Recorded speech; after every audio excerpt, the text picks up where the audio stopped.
Kapag ikaw ay mag-abroad, bish, kailangan mong mag-ipon, bish. Hindi puro luho lang.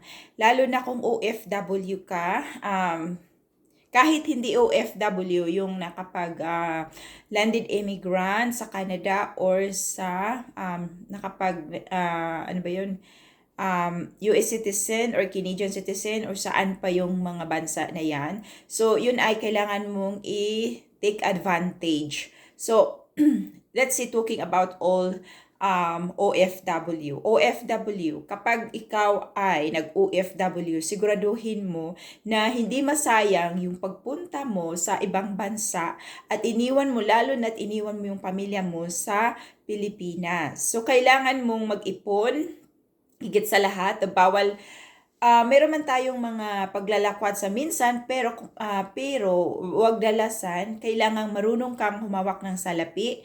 Kailangan mong pangalagaan ang kinikita mo kasi nakakapagod po talagang magtrabaho, lalo na po kung ano-ano mang trabaho, ma-DH man or ano pa yung mga nurse or whatever. So lalo na yung mga may magandang mga sahod, nako, ano mo talaga, kailangan mo talagang i-take advantage yun, mag-ipon para makapag-invest. Kung gustong magretiro sa Pilipinas na magkaroon ng negosyo, go ahead.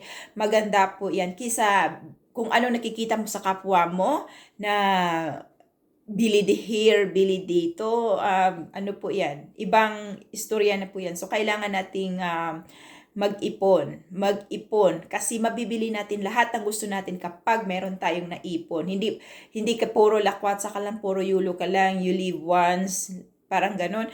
Hindi, kailangan mo talagang mag-ipon. So, kapag ikaw ay nasa abroad, so ipon, ipon, ipon, ipon. Magtipid ka. Pero kailangan mo, higit sa lahat, kailangan mong pangalagaan ang katawan mo. Kailangan mong sa immune system mo, yung mag-take ka ng vitamins, kumain ka ng tama, kumain ka ng gulay, kumain ka ng mga prutas, kasi pag wala doon, hindi na po magtatrabaho yung katawan natin ng maayos at hindi tayo makagenerate ng pera sa lapi. So, kailangan natin din i-invest yung, una talaga, kailangan natin i-invest yung sarili natin. I-invest yung health natin bago natin mag-invest ng ibang mga bagay. So, huwag nating sayangin ang mga pagkakataon na nandito tayo sa abroad. So, kailangan natin mag-ipon ng salapi. Andyan yung mga pagtulong natin sa Pilipinas, pero wag ibuhos lahat. Kasi, pag ibuhos mo lahat, ay ikaw din. Ikaw din. Yun. So, wag magsyadong magtiwala. Kailangan magtira sa sarili. Kapag hindi ka magtira sa sarili mo, nga ka in the future. Kaya wag mo sabihin, bahala na si Lord. Si Lord ang nagbigay sa iyo ng karunungan para ikaw ay mag-isip kung ano ang tama at anong mali, paano mo i-balance yung buhay mo. Hindi ka umaasa sa iba at higit sa lahat, hindi mo sisihin ng iba. Kung mayroong mang mali sa mga finances mo, ikaw mismo ang nagbibigay ng kamalian sa buhay mo.